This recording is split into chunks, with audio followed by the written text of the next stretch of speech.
Okay, so Vanessa Place, welcome to the show. Welcome to Mean and Sober. Thank you. Happy to be here. So you've done this project. Let's talk a little bit about you and about that. So you live in New York, right? Right. And you're a criminal defense attorney. Yes. Okay, and you work with sex offenders and things like that. Yeah, I represent indigent sex offenders on appeal. Okay, and then also you're an artist. Yeah, basically working with language, performance, some text, that sort of thing. Okay, and you've written a book of rape jokes. Well, yes, I've written a book, or there's a book that's a written account of my performance of rape jokes. So it's not exactly a joke book. It's not organized by, pedophilia versus bestiality. Okay. Like if one wanted a particular joke to tell at, like, let's say an anniversary party or something. You'd have to go through the whole thing. Right. Yeah. Make a spreadsheet. Yeah. Is it a long read? It's a fun read. Good. I have a copy of it here actually on my desk. Your publisher sent it to me, and I've looked at it. There's some funny jokes in there. There's some very funny jokes in there. That was my test. Was the jokes on some level I had to find them funny. Okay.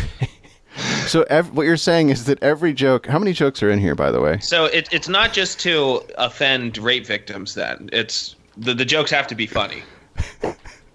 The jokes have to be funny. In addition to offending whoever they may offend or delight whoever they may delight, they have to be funny. To me. Okay, so you think each one of these jokes is funny in some way or another? I do, and I'm proud to say that I actually wrote a few of them. Oh my God. Do you want to share one with us that you wrote? I think the most elegant one I wrote was, if you don't like rape jokes, why did you come? Okay. That's pretty good. I like that one. It's simple, but sort of snappy. Yeah, kind of minimalist. Yeah. Yeah. Ethan, I don't know that you really appreciate that, like the simple perfection of that joke. That's like the take my wife please version of rape jokes. Like that's amazing. I think it's destined to be a classic. Yeah. Yes, absolutely. Yeah. It's destined to be stolen by every comedian I know. Well, that's one thing I would like to point out that people haven't noticed about the book is it is copywritten. So apparently now if anybody tells a rape joke, they have to ask me. Oh, wow. So you own all those rape jokes. I own now all the rape jokes. Oh my God. And so if someone, and you're also an attorney, so all the good rape jokes. Right.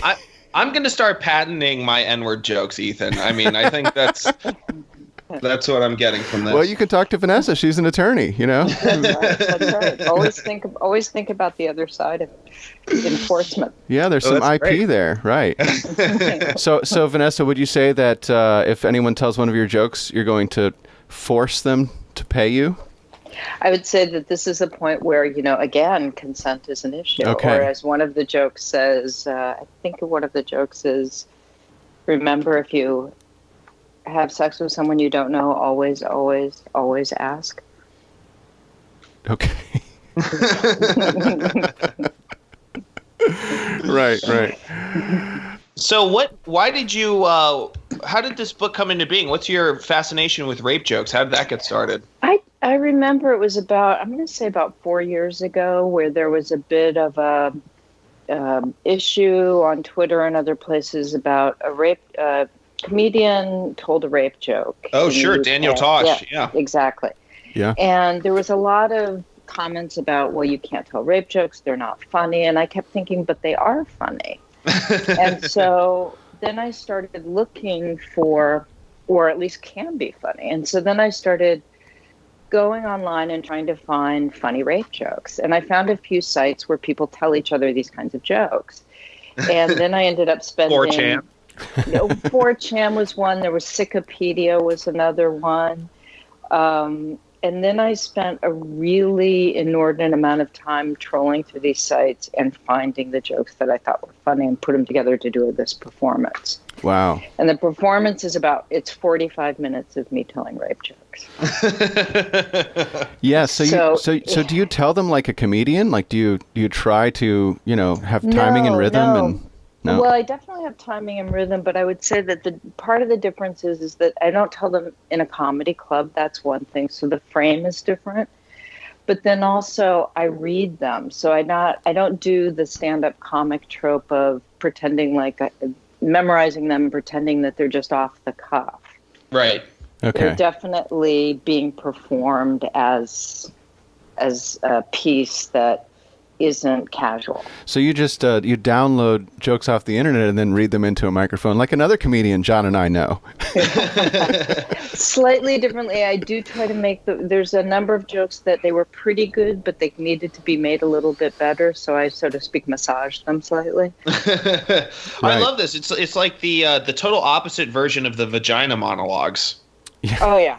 Yeah, Right. it's completely the opposite version. Wow, Vanessa Place, you are the anti-Eve Ensler. Well, one always wants to be something. So. So you were saying a minute ago that rape is funny, and we were talking about that a little bit in the pre-interview. Could you talk a little bit about why you think rape is funny? Well, I don't know if I would say rape is funny specifically, but Yeah, Ethan kind of set you up on that one, I think. Yeah, you skipped over the word joke. Oh, I'm sorry. Rape jokes are funny. No, but we were talking about how actually you said that it's the desire comes upon someone, right? Yeah, no, I think that that's part of what the rape joke points to, is that I think for everyone we experience our desire as kind of a violation, whether it comes from somebody else or whether it comes from us. It just happens to you. You don't necessarily have a choice. You don't choose, oh, this would be an appropriate person for me to have desire for, so that's who I'm going to have it for. Or this would be an inappropriate person, so I won't. So I think we all experience desire itself as a little bit of a violation. And I think sometimes what the rape joke does is just formalize that. It makes it a bit manageable and sort of diffuses the tension and the stupidity and violence that we kind of all feel around our own desire and our own sexuality and all of that. So it's you have kind of an aesthetic take on it there. Very much so. I mean, I think they're kind of beautiful objects. I mean, jokes themselves are formally really, really beautiful objects. And then the rape joke, because it's dealing with such material that's generally considered to be really just brutal and ugly, and then to turn that into almost a poetic device is pretty amazing.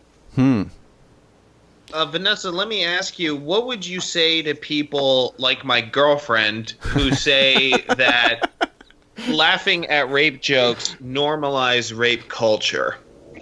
Well, first of all, I would say there is no such thing as rape culture. There's just culture. There's just culture, and rape occurs in culture. And I think it's not so rape itself is normalized culturally. Mm-hmm. But I think what the rape joke does is something else, which is if you actually look at it and don't do a kind of American thing of do I like them, do I not like them? Right. But start to look at, well, what are the jokes about? And what's happening with the joke? Then it's not a question of whether you're normalizing something. It's a question of, can you start to see how rape functions in the society, even just subliminally, like through the joke. I do know that if there is such a thing as rape culture, then you're appropriating it, Vanessa. It's true. It's mine now. Or just stealing it. Yeah. Even better. Stealing it. There you go. Yeah. Vanessa, how would you describe yourself politically? Do I, in terms of a category?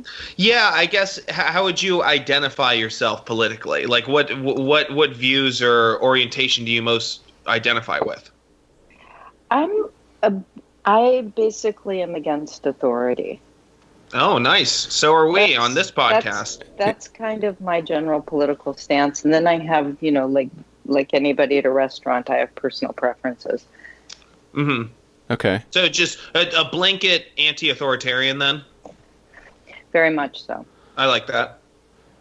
So would you? So you don't describe yourself as an anarchist or as an anarcho-capitalist or a leftist or the problem that I always found with most categories is that very few people, even with anarchism, I've met very few anarchist followers. There's a lot of anarchist leaders, and that would kind of go against my anti-authoritarian right. Sure. stance. So maybe I'm like more anarchistic in that sense, but it's not formalized. I don't have an outfit. Well, you got Slavoj Zizek to write a blurb for you. Yes, I was very proud. He's sort of my Oprah in that way. Yeah, he's great. How do you know him? I actually did a performance of the rape jokes in Ljubljana, and one of his great friends is a man named Mladen Doler, who's also a philosopher. And when I did the performance, he basically interviewed me afterwards. He wrote an amazing book about the voice and performance. And so when this book came out, what I really wanted to do was have it still be in this kind of ambiguous or ambivalent register of, am I for them? Am I against them? Right. I just wanted it to hold this position. And I thought Zizek would be the perfect person.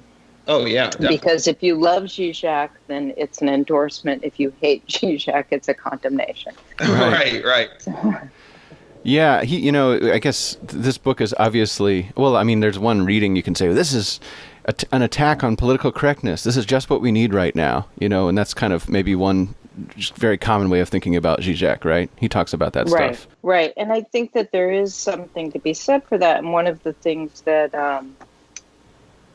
that Mladen pointed out in our conversation is that if you can get past a kind of political correctness, again, you can actually get into, and still they make you uncomfortable on some level, then what is it about that? And part of it is obviously I'm a woman telling the jokes, and they're almost all from the point of view of a perpetrator. Right. But second, I'm telling them publicly, right, not whispered. And I'm also telling them from the position, obviously in a sense of power. I'm the one standing on stage. I'm the one with the light on me. Definitely. So at one point in the performance, oftentimes what I'll do is switch the lighting so suddenly I'm backlit and the audience is lit up. Ooh. So then they realize they're actually the performance. So since it's not stand-up comedy, what's the appropriate response to the rape joke? Do people snap? Well, that's actually the performance to me, is that people snap. Then half, I think, is where they snap. Their mind snaps. Well, and that's part of it, right? Because when I do the performances, what I've seen over and over again is people that start off the performance, they're not going to laugh. This isn't funny. This is serious, something. At some point, something's funny to them. Right. And then they have to deal with that. And that other people in the audience who want to start off by laughing or who are laughing, at some point, something's too much. Sure. And then they get caught. So my goal is to make everyone uncomfortable. Yeah. So what's the kind of, how would you describe the, I don't know, the kind of barometer, like over the course of a performance? Like, is it like all of a sudden there's a bunch of people laughing, then everyone gets quiet, then is it just really uncomfortable all the way through, and then there's random laughter here and there, or? There's kind of waves. Yeah. And sometimes, and again, it depends on where it's being performed. In Europe, people are a lot more likely to start laughing initially and then kind of drop out. Whereas in the U.S., people are terrified to laugh in the beginning. And then I did a performance in L.A., which was fabulous because there was one woman who was just laughing hysterically during the entire thing. Oh, awesome. And I was really thinking at some point the audience was just going to turn on her physically. And rape her, no. and just beat her senseless. Right. But it was, obviously it's the issue with it, and it's the same thing when you're working with the jokes, is like, well, why is this funny to me? Why is this one funny to me and that one not? Again, I used to do some Q&As after the jokes. And I think my favorite Q&A, which are always part of the performance, my favorite Q&A was they'd announced there would be a Q&A, blah, blah, blah. And after the last joke, I just picked up my bag and walked out and got in a cab and left. And somebody confronted me afterwards and said, well, they said there was going to be a Q&A after. And I said, well, there was. I just didn't have to be there for it. People had questions, people had answers, it's fine. Right. And then another time I said, well, I'm not going to answer any questions, but I'll ask questions. And so I asked the audience, did anybody find any jokes funny? And some people said yes. And I said, which jokes? And they said whatever jokes they found amusing. And I pointed out that what was interesting to me was that a fair number of them could find certain rape jokes funny. Nobody found any racist rape jokes funny. Oh, see, I am just the opposite. John's from Miami, by the way, if you can't tell. Okay. Where racist rape jokes are always funny. Well, where rape jokes are always racist, but that's true. That's true. But the Polish rape joke that Ethan told me, before we started this call, I thought that was hysterical. Could you give us a rendition for our listeners? Yes, that's the first joke in the book, and it is, what did the Polish rapist say at the lineup? Yeah, that's her. There you go. Yeah, that's a classic because I immediately saw the appeal of this book with that joke, because Polish jokes are such a classic form of a classic delivery vehicle for comedy, and and they've withstood the test of political correctness. Polish jokes are considered harmless and it's fine. Everyone knows the Polish joke about the Polish Navy built the submarine with screen doors, and the Polish astronaut went to the sun at night, and the Polish firing squad was in a circle, all those things. So I'm glad to see that can be extended to rape jokes so seamlessly. Yeah, it's inspiring. There are standards that have to be upheld. Right. I was sort of thinking as I'm listening to you talk, Vanessa, about, you're doing this as an artistic performance. And I was thinking about how art, I think, is supposed to be transgressive. And John and I would never, we both have the very strong, comedy is not art perspective on this show. Right. We don't think that just stand-up comedians are artists in general. Maybe some people can raise it to that level, but most of the time it's just a craft, right? You make people laugh. That's the point. But it is a craft that is designed to be transgressive also. So I mean, if comedy and art have anything in common, I think it's the transgressive nature. Yeah, I think that's there's definitely a mode of art where that's part of the material that's being worked with. I think comedy differs from art in my definition anyway, where comedy, you're right, the intent is to produce the laugh. Yes. Whereas in art, or at least good art, the intent is actually not to produce anything, but to throw something in a kind of state of suspense so people can think about it or contemplate it. Yeah, but you're confronting the viewer or the audience member in both cases with something, right? It's an aesthetic sensibility, beauty, or whatever, or laughter.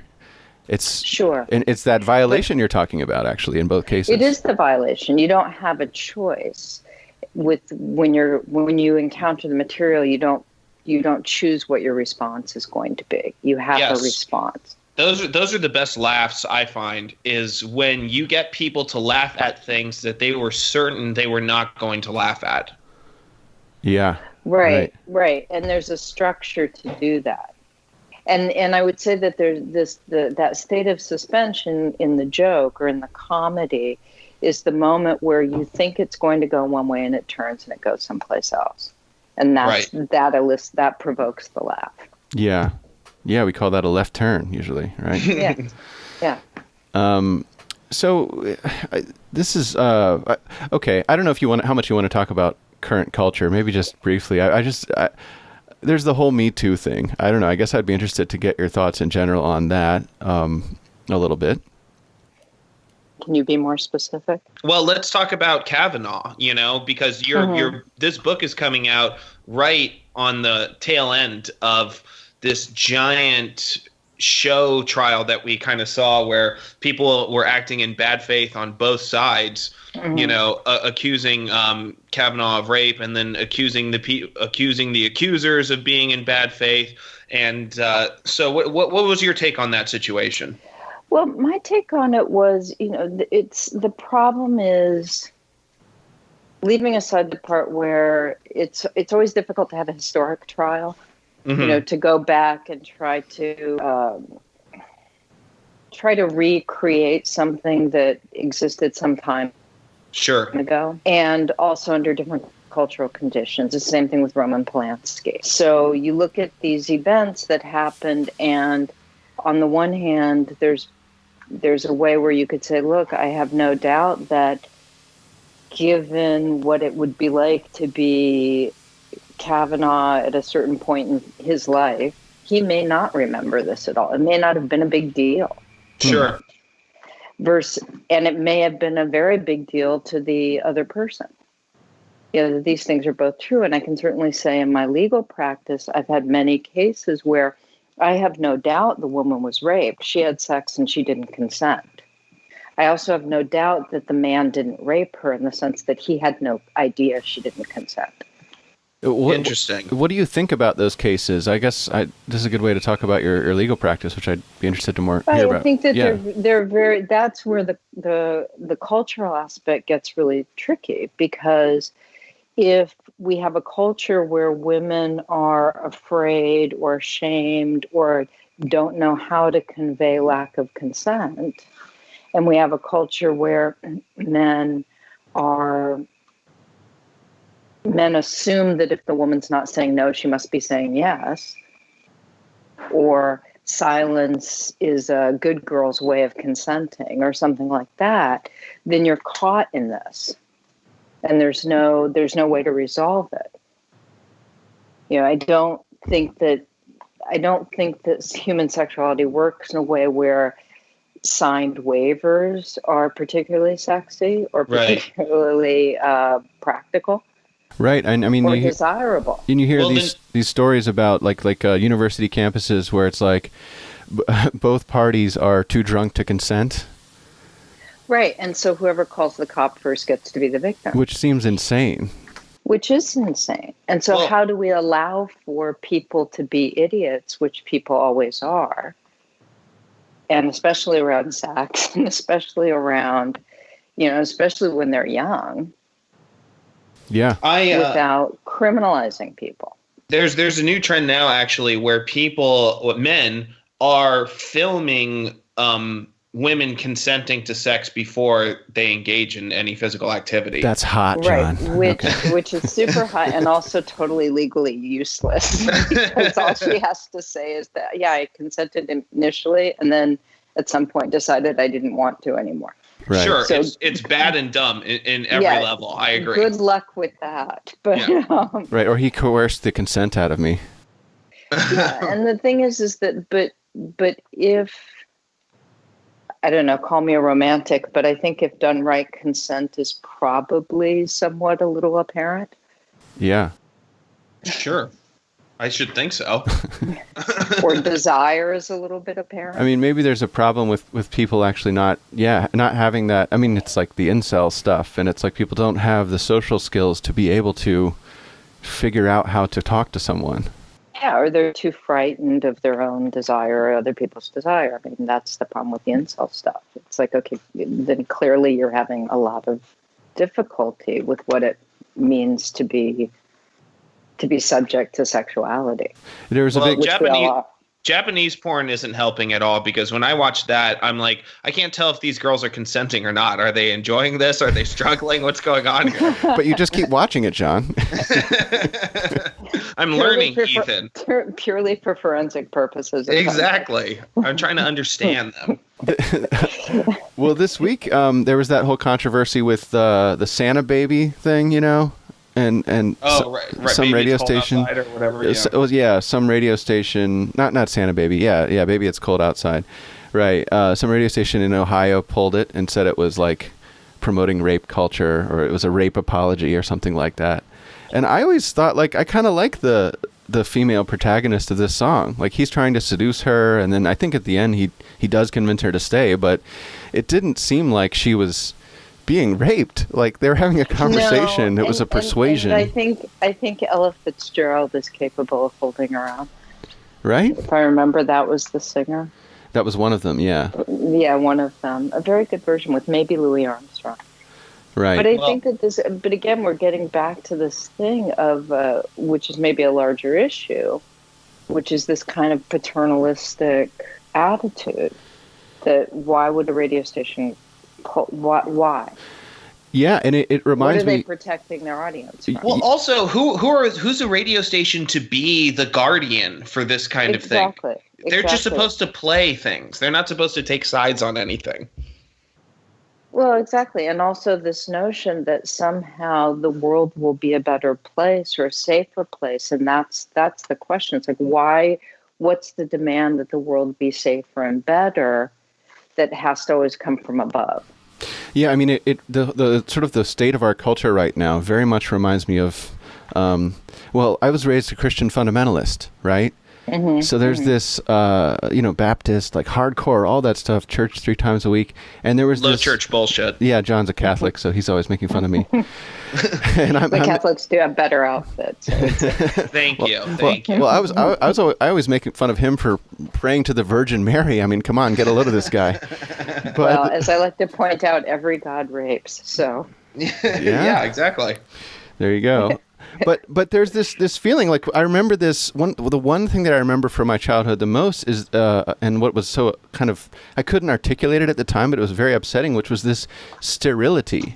Like this, it really is, I guess, almost an aesthetic objection. It was like, you go to like a Baptist church and it's just kind of empty inside. There's no, like you said, there's no outfits. There's nothing very interesting, and everything has to be scrubbed and clean, and they just sort of sanctimoniously ruin everyone's fun. And it's if you sort of say something that might be, even if you're endorsing the position of like fundamentalist Christianity, if you use some word that's not acceptable to do that, then they're like, oh no, that's not okay. Yeah, and I think that there's something sort of sweetly and pathetically human about this desire to somehow either be better than human or worse than human. Yeah. Either to be an angel or an animal. Mm-hmm. As opposed to the present that we're stuck in, which is where we're these sort of sacks of skin that are walking around just trying to figure it out all the time. Yeah, so the aspirational aspect of Christianity in that case? The aspirational aspect of Christianity, the demand of many religions to purification. Yeah. All of these things just point to this really fundamental inability of human beings to accept the fact that we are human beings. I agree with that.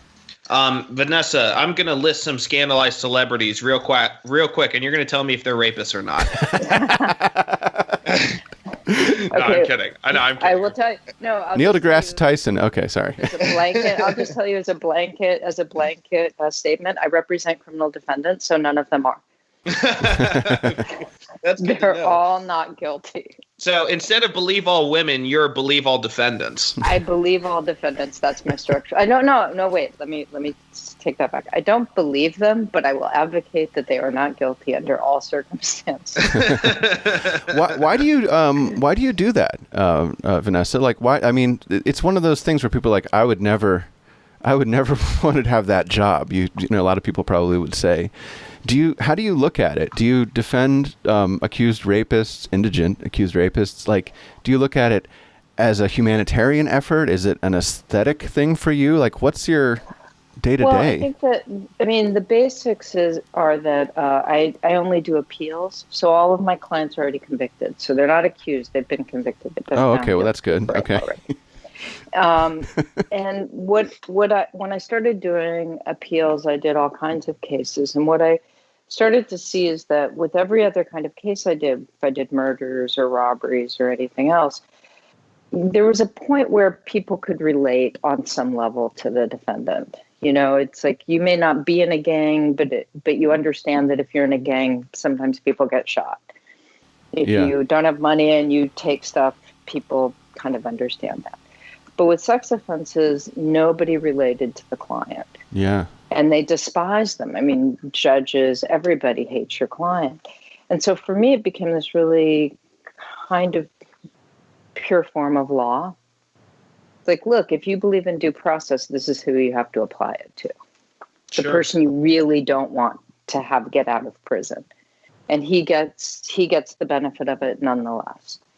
And so it became this end game in a way where I could go in and make these legal arguments and basically, without relying upon give this person a break or send him home to his family, and none of that applied. Right. And that was kind of great to me because it did feel like the big game in a sense that if you have either fundamentally, as it turns out, Judge so-and-so, you don't believe in due process, or if you do, this is who you have to apply it to. Yeah, I guess it's those kind of cases on the edge, right? On the limit of things like the law that tell you really what your values are. Yeah, and it's the same thing when I do the performance. It's like I'm putting myself in that position of representing these things that people don't necessarily want to deal with directly. Did you get any jokes from any of your clients? No. Actual rapists don't joke about it. It's all business. They're very serious about it. What's so funny? Yeah. Right. And it's also not a point of desublimation. So. Well, can I tell you a couple of my favorite jokes from the book? Yes, please. Okay. Please. So here's one. I like it. I like the construction of this one. Silence is golden. Duct tape is silver. That is a nice one. I enjoy that one. And then, by the way, not all of these are like human rape jokes. You've also got some pedophilia. You've got some bestiality jokes in here.